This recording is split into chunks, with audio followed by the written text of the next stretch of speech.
I mean, I was gonna ask because you've mentioned assessment and assessing a lot and gaps. I just wanted to ask, how do you assess, how do you assess the incremental changes that is needed f for your organization to achieve the KPIs or like the OKRs or whatever you're gonna track to get the ROI out of this, digital transformation project. And I would like to just give a throwback to our episode about ROI and digital transformation. And I guess we have talked about it a little, just not in the incremental changes kind of context that we are covering right now. So I wanna, as we said, digital transformation is all building blocks. So we add one more thing. So that's my question. That way you can start to see where are those gaps. And then you also start to see um, those kind of fundamental flaws, right? Like sometimes it's like you have all the technology you need, there's like that last mile problem, right? Like there's some tricky there's a few tricky integration points, that they're not lost sunken costs. You invested in a system that could work. You just haven't.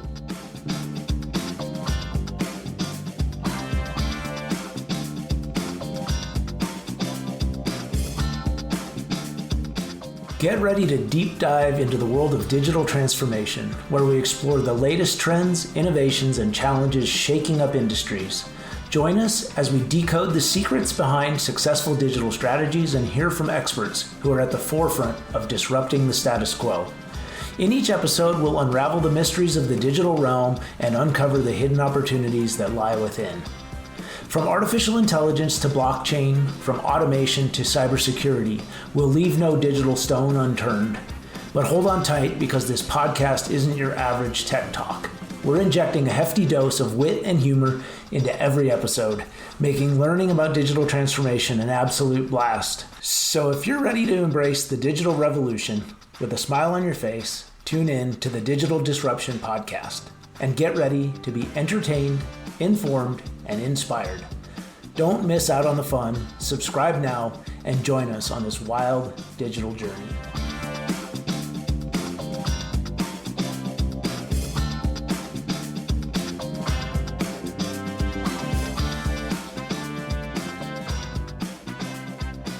Good morning, Patrick. Good morning and good evening. How are you, Daud? I'm all good. I'm enjoying a fuzzy beach colored sky. I mean, that's Pantone's color of the year. I think it was it was Fuzzy Peach, which is definitely the color of the sky right now. It looks amazing, to be honest, but uh, that's what I'm seeing and enjoying right now. How's your morning so far? It's been good. Made it to the gym and had some breakfast. Feeling good. Uh, we don't have a really colorful sunrise today, but you can see I have my picture of a colorful sunrise in the back. So You work with what you have. that's right. And speaking of working with what you have, we did talk in the last episode about a lot of changes and foundational stuff and working with external partners versus, handling projects internally. And we did touch up on a lot of points that I think we need to expand a little bit just to give people more information in case they're going to be engaging in a digital transformation project on some, I wouldn't say sensitive topics, but definitely some topics that, gets people a little bit drowsy and stuff like that. Because not everyone, is on the same boat, I guess. And, you know, it is what it is. But what we're gonna be talking about today, and you have full permission to go full berserk, is if my organization needs an incremental changes or a full transform, like a full organizational transformation? Like, should I'm not sure if you have something in English that, it is demolishing the whole city and then building another one. But I definitely feel I don't have one in English. I have one, I have one in Arabic, but I don't have one in English. But I would definitely leave it to you, to be honest. Like, so when do I need this? When do I need that? How do I approach this? How do I approach that? And then we'll follow up with another question, which relates to the last, bit in the last episode, which is assessing actually the quality and the scale that you need to work with. But as we go on step by step, let's start with the first question, organizational changes versus incremental changes. Sure. So I think, I mean, last time where we really dug into getting foundations right, like data layer, data quality management, just like trying to hammer home the point of the cliche, if you have garbage in, you're going to have garbage out. And that's true whether you have really simple systems or really sophisticated, expensive systems. And in some ways, the more sophisticated your data and tech environment, the worse the problem gets if you don't have the foundations right. So, you know, that's really crucial to do. And then the question we're kind of that's closely related, kind of moving into today is, yeah, do you need to do you need a demolition job and clean slate, wipe the slate clean and kind of rebuild from the ground up, or uh, are there just a few sort of gaps in capabilities that you're trying to fill? Or can and somewhere, and then a whole spectrum in between of, can you use the meat and substance of your current technology stack, your current data infrastructure, but do you need to make changes that are of a really substantial kind of scale across the board that are significant and organization wide? So Definitely. I so that have yeah. one remark or like one question, which, how to avoid the sunken cost fallacy. How to, and you will answer this in explaining the both ends and within the spectrum, but how do you avoid the sunken cost fallacy, which can arise from, well, I can fix it. Well, I can fix it. Well, I can fix it. And then you fix it, and the fallacy continues. So I would count on you on like just giving the people some metrics guidance on how to actually avoid being trapped in a sunken cost fallacy, because this is one of the major pitfalls that people get trapped into. So I just wanted to speak out loud and just say that this will be one of the things that we're gonna be covering in this episode, and I trust you fully on, giving the people what they are here for. Yeah, so I think so. I mean, there's this saying in English, like throwing good money after bad. Like like where if you invest in something, that money is lost, right? And if you continue to throw money at it, in gambling, for example, right? You lost a a, Oh, a yeah. bad bet and you think you can recover, right? But I mean, the same is Yes. true. Like if you've made a bad choice and sunk costs into it, sometimes it can be fixed, but sometimes it wasn't a good investment in the first place, right? So any additional resources you throw at it are not going to make this, they're not going to solve for the use case or the problem you were originally trying to solve for if it was a fundamentally flawed investment in the first place. Um, and so then, and this is why going a few episodes back where we talked about doing a current state assessment, why that is really important. Because I mean, you do need a clear-eyed, honest assessment of what you're trying to do as a company. So what are the kinds of digital experiences that you're trying to deliver? How are you positioning your product or service? Uh, how are you wanting to reach your potential customers? How are you wanting to engage people, once they do become qualified leads or customers, through the various kinds of engagement channels that are available to you, or, so whether that's a customer engagement platform in the kind of commerce space, or a proper marketing automation and lead nurturing machine on the B2B space. But you really need to be prepared to do an honest assessment of, this is what we want to do, and more importantly, this is what we need to do to be competitive and relevant. And kind of, here's where we are today. Are we falling short? Are we able to check those boxes? Can we honestly say, like, we deliver really exceptional digital experiences? Are we doing the kind of marketing automation that we feel like we should be doing, or are we really doing kind of manual nurturing and calling it automation, right? Are we automating and optimizing our customer engagement channels in a way that is reflected in diminishing churn rates, increasing customer lifetime value, increasing retention and loyalty, right? And if you can honestly answer that in most of those areas that you're trying to deliver, that you are doing that, then there probably are going to be a handful of gaps that you need to address. And so it may be that some incremental kind of digital maturity projects, kind of individual, like ad hoc projects, will fill those gaps nicely, which means you also are probably pretty far along that digital maturity kind of curve already. On the other hand, if you have kind of foundational gaps,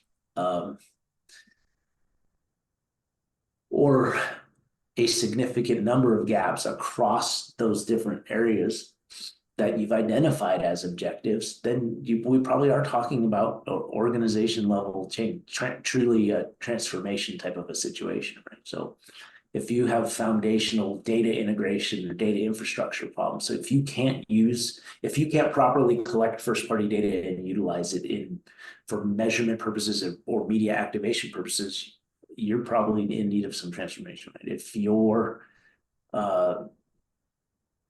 you have customer and lead data sitting in your CRM, but it's completely siloed and cannot flow to any other data systems in a meaningful way, that's a problem. You're going to have big gaps, right? So I think it's understanding that alignment or lack of alignment between what you want and need to do and what you are capable of doing. And then to your original kind of question, it's also kind of right? We can't retool our technology infrastructure every 6 months. That's not really effective or efficient or feasible for most organizations, and it's not desirable. But on the other hand, like, part of that honest assessment is, did you invest in something at an earlier stage that has sort of handicapped you or hogtied you a bit, right, in terms of capabilities down the road? And maybe you just didn't think that at the time, you didn't have all the information you needed to know what capabilities you needed, and also the world has changed around you. So I guess, so to your point is understanding it, are there sort of some sunken, unrecoverable, unredeemable, irremediable costs that you're just going to have to sort of decide, okay, this investment in this tech or platform, or this commitment to this set of technology, was appropriate at some period of time. It no longer is. It doesn't have the capabilities we need now, and cannot be upgraded or re-implemented in a way that will remedy that. So now you need a different solution, right? Or a set of solutions. So these are kind of all the questions that people need to be asking themselves. Yeah. And I think the world is getting to a point where, some of that dream um, of a single source of truth um, is falling by the wayside in terms of um,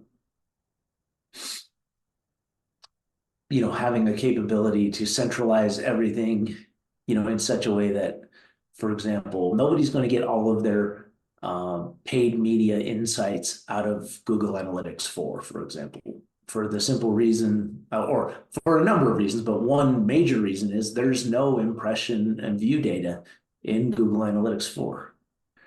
And yet there's a huge chunk of digital media investment that is in channels that are still largely view and impression based, and that we need a way of assessing the impact of that media, right? And we see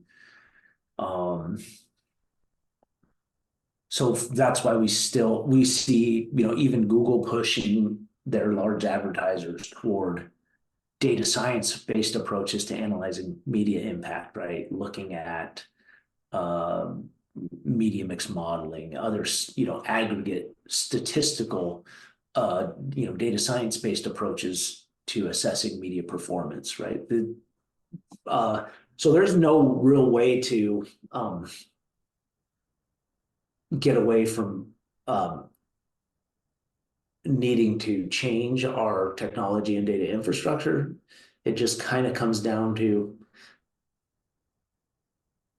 I guess to recap it succinctly, is can we fill in gaps meaningfully with just a few kind of projects? And we can kind of dig into the details of what some of those projects might be, but or again, is this a larger foundational organization-wide kind of, are we retooling our entire data infrastructure and the integration with all of our ad tech and CRM so are we doing a full kind of platform retooling or re-implementation and reintegration, or are we, can we pick 2 or 3 projects that would really get us 90 or 100% of the way to what we need? So I'll give you an example. We talk about customer engagement, right? If you do an honest current state assessment, and really where you're falling short is on the customer engagement side of things, but you have the data infrastructure you need and the ability to integrate, right? You could onboard a really good customer engagement platform tool, right? And you could within a relatively short period of time, accounting for the things that we talked about last time, is there is a ramp up period. There is a realistic time horizon of when you will start to see benefits from these tools. So when I say incremental change and ad hoc tech maturity projects, I don't mean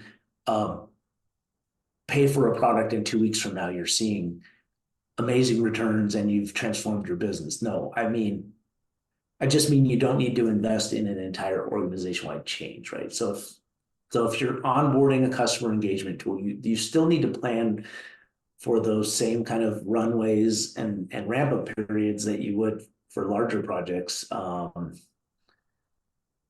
You're still going to need to train your people. You're still going to need to do all of the journey and customer flow mappings. You're going to need to build the customer engagement campaigns, messaging, promotions, offers.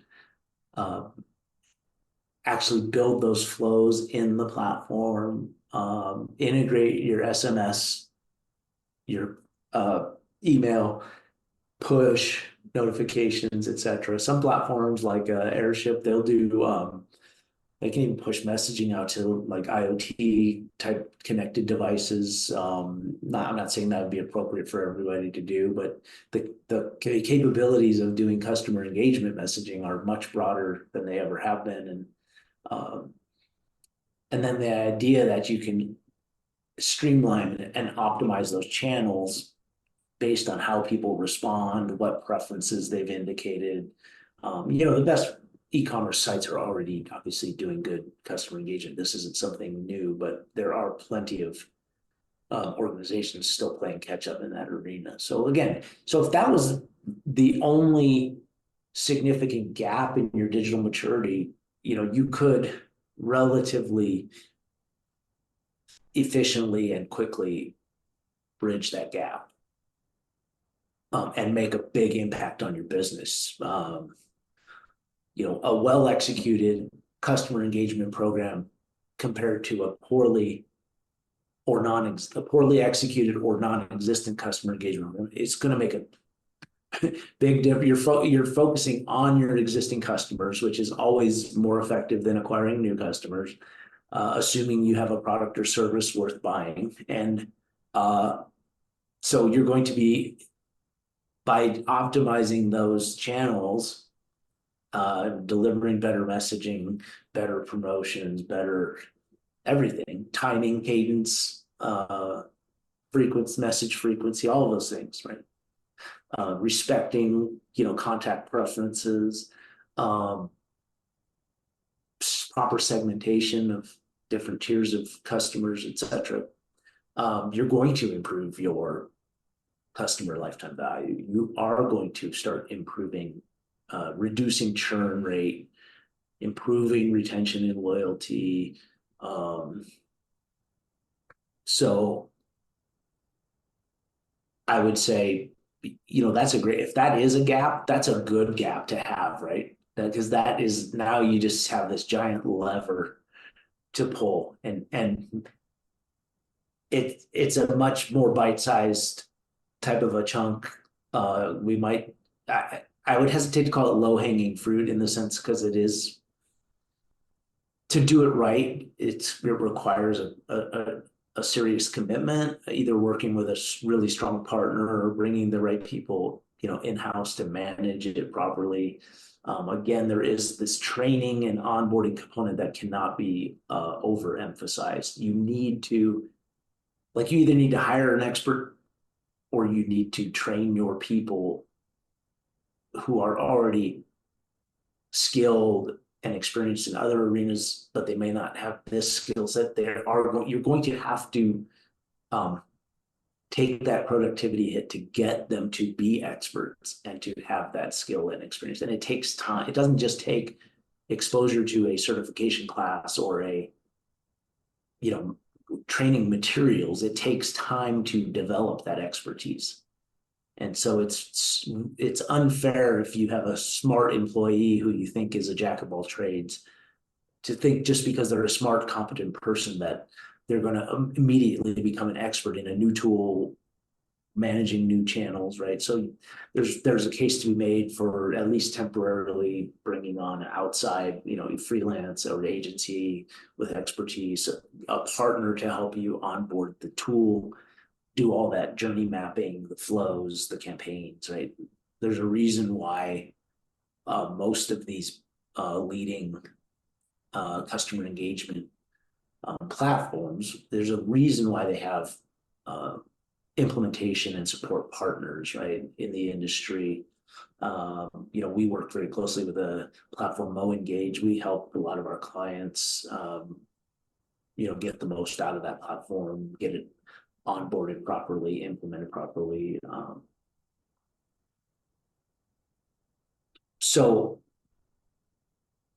I want to be careful here and to say, just because you're not doing this kind of enterprise digital transformation, these are still significant projects.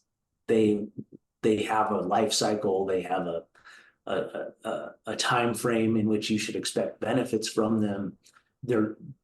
It's much easier to get organizational sign off and alignment around these smaller scale incremental projects. And like I said, if you're sufficiently far along the kind of digital maturity curve, or if you just simply the nature of your business is you just have a small number of gaps that you're trying to fill, it can be a much more palatable and successfully achievable type of an approach to do these kind of incremental kind of tech maturity projects. And for that matter, one of the interesting things I think, let me pause for a minute and I mean, I was get gonna your ask thought. because you've mentioned assessment and like assessing a lot and gaps. I just wanted to ask, how do you assess, how do you assess the incremental changes that is needed Mhm. for your organization to achieve the KPIs or like the OKRs or whatever you're gonna track Yeah, to get the ROI out of this, digital transformation project. And I would like to just give a throwback to our episode about ROI and digital transformation. And I guess yeah, we have talked about it a little, just not in the incremental changes kind of context that we are covering right now. So I wanna, as we said, digital sure. transformation is all building blocks. So we add one more thing. So that's my Yeah, question. so I think if we take, yeah, no, I appreciate that. So if we take a step back to some of our earlier conversations, right, we're talking about when we do an assessment, we have this rubric, right, of these kind of four pillars of Yeah.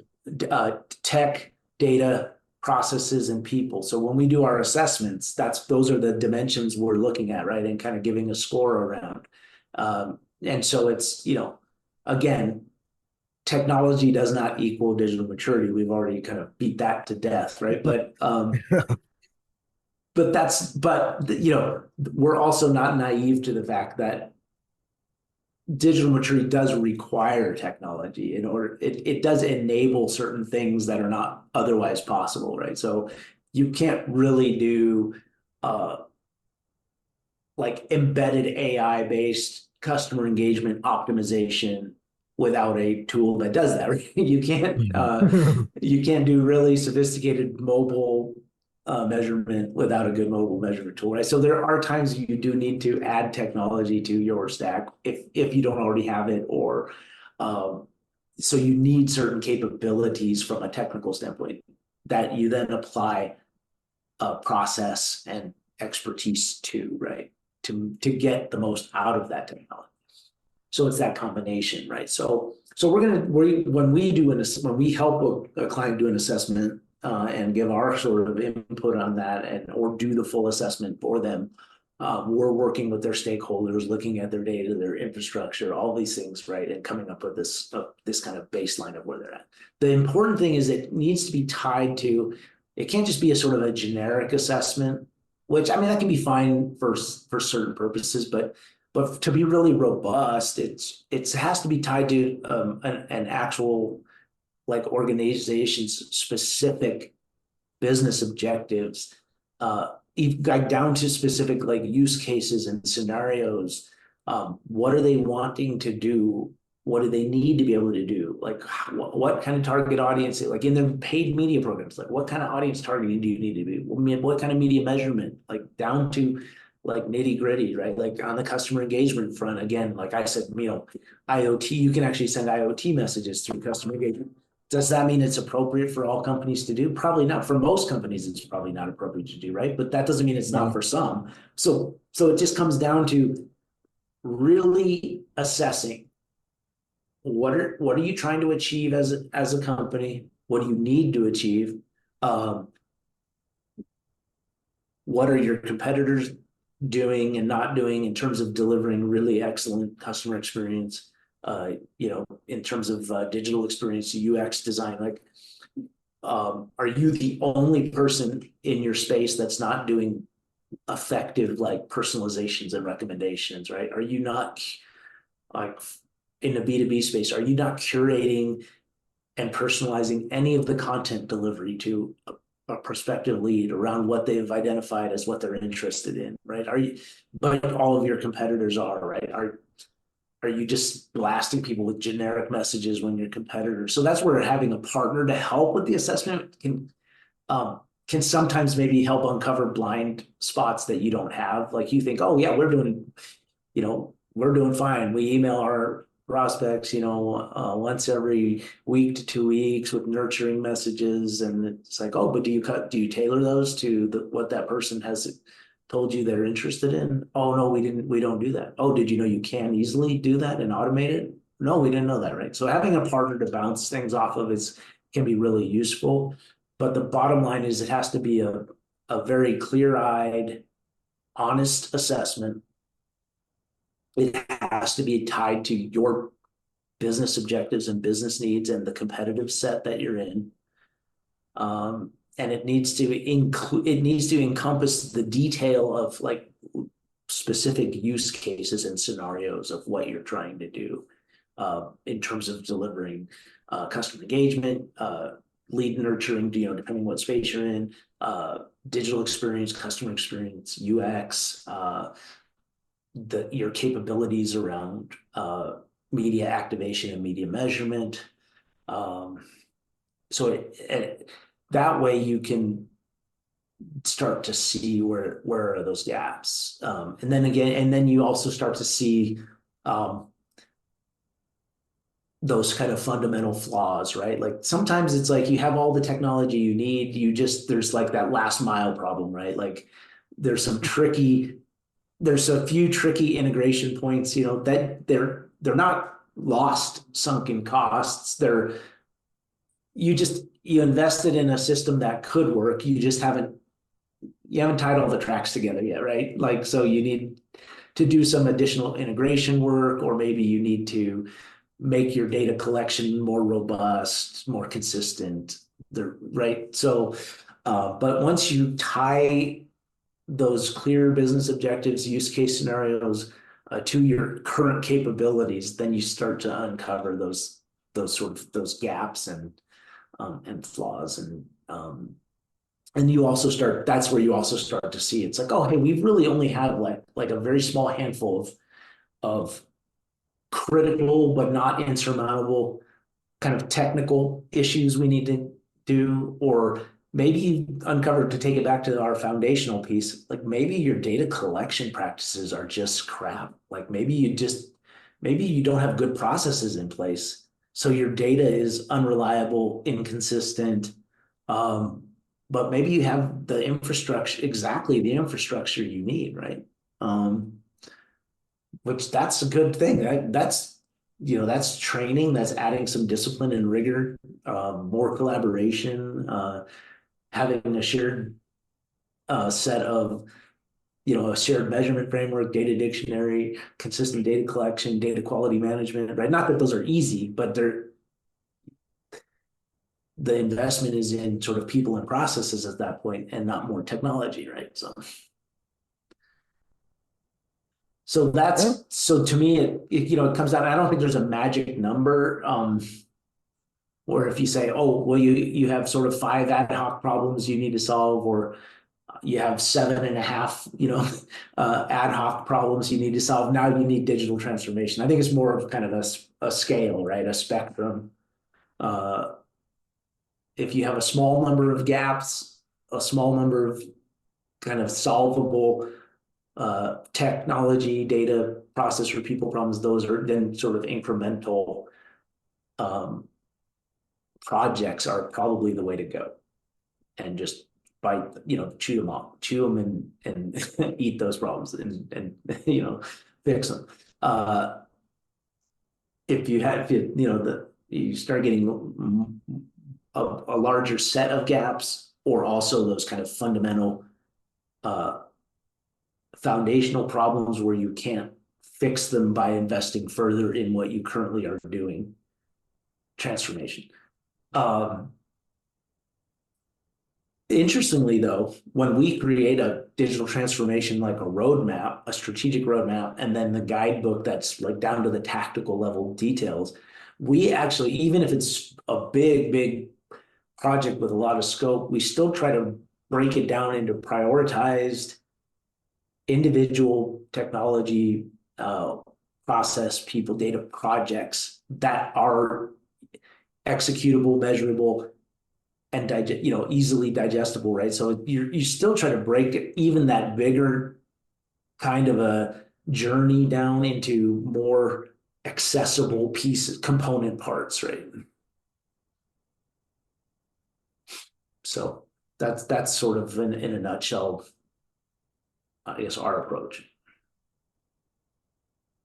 for around 40 minutes of nutshell.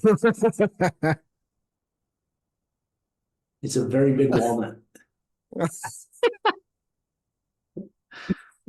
I guess I guess people have enough information to go over to go through to us do the assessment for themselves, or use external help. But I feel like people now have better understanding of what they should do, how should they do it, and the approaches that we take, and we definitely recommend you should you might consider something like them. So I think I'll just segue to the next episode and we'll end this one. So next episode will be something sweet that is going away. What might that be? Cookies and the cookie lips. Cookie lips? I think it was cookie lips. Cookie apocalypse. Cookie lips. We'll figure it out in the next episode. So stay tuned and join us in the next episode. Thank you so much, Patrick, for joining me, and we'll see you next time. Bye. Sounds good. See you soon, David.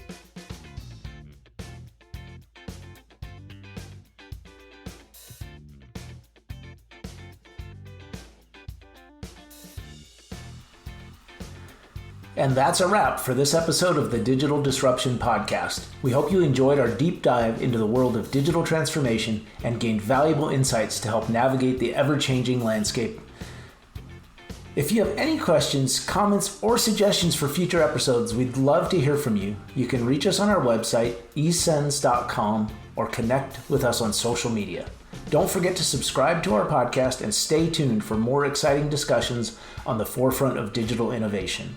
Remember, the future is now, and it's time to embrace the power of transformation. Thanks for listening, and until next time.